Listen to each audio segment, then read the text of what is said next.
വിവാഹത്തിൻ്റെ കാര്യത്തിൽ ഒരുപാട് പേരെന്നെ പറ്റിച്ചു എന്ന് പറയുന്നവരാണോ നിങ്ങൾ? അതോ പറ്റിക്കപ്പെട്ടുപോയി എന്ന് പറയുന്നവരാണോ നിങ്ങൾ?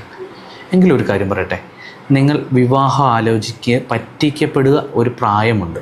എത്രയാണെന്നറിയോ? ഒരു 32 മുതൽ അതിന് മേലേക്കുള്ള ആൾക്കാരാണ് പറ്റിക്കപ്പെടുക എന്ന് പറയുന്നത്.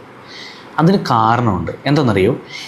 അവർ ചിലപ്പോൾ വിവാഹം ആലോചിക്കുന്ന സമയം എന്ന് പറഞ്ഞാൽ ഒരു 27 മുതൽ ആയിരിക്കും ഒരു വിവാഹം ആലോചിച്ച് കൊടുക്കണം. ഈ സമയം മുതൽ അവർ ജാതി, മതം, നാള് ഇങ്ങനെയുള്ള കാര്യങ്ങളൊക്കെ പറഞ്ഞ് തന്നെ നല്ല പ്രായം മുമ്പോട്ട് ഒരു കാര്യമില്ലാതെ മുമ്പോട്ട് തള്ളി നോക്കും. ഒരുപാട് നല്ല പ്രൊപ്പോസൽ വന്നിട്ടുണ്ടാവും, എങ്കിലും മുമ്പോട്ട് ഇങ്ങനെ തള്ളി നീക്കിപ്പോവും. ഇതിന് ശേഷം ഒരു 32 വയസ്സൊക്കെ കഴിയുമ്പം ഇവർ റിയലൈസ് ചെയ്യും, എൻ്റെ വിവാഹം നടക്കണമെങ്കിൽ എൻ്റെ ഡിമാൻഡുകളൊക്കെ ഒന്ന് മാറ്റി വെക്കണം.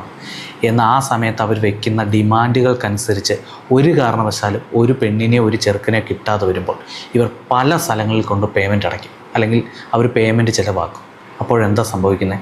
ഇവർ ഈ ഡിമാൻഡുകൾ കാരണം ഓരോ സർവീസുകാരും പറയും അതിനനുസരിച്ചുള്ള കിട്ടിയില്ല, ഇതിനനുസരിച്ചുള്ള പ്രൊപ്പോസൽ ഇല്ല, നിങ്ങൾ അതിലൊരു മാറ്റം വരുത്തൂ, ഇങ്ങനെയൊക്കെ പറയും.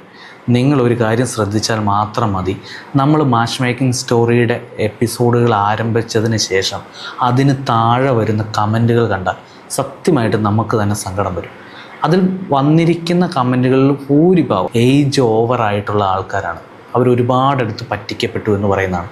അത് കൂടുതൽ നമ്മൾ അവരുമായിട്ട് സംസാരിക്കുമ്പോൾ മനസ്സിലാകുന്നത് ജാതി, മതം, നാള്, ലൊക്കേഷൻ ഇങ്ങനെയുള്ള കാര്യങ്ങൾ നോക്കി നിസ്സാര കാര്യങ്ങൾ പറഞ്ഞ് ഇതിങ്ങനെ മുമ്പോട്ട് തള്ളി നീക്കുന്നതുകൊണ്ട് മാത്രമാണ് ഇവർ വിവാഹം ഇങ്ങനെ നീണ്ടുപോകുന്നത്.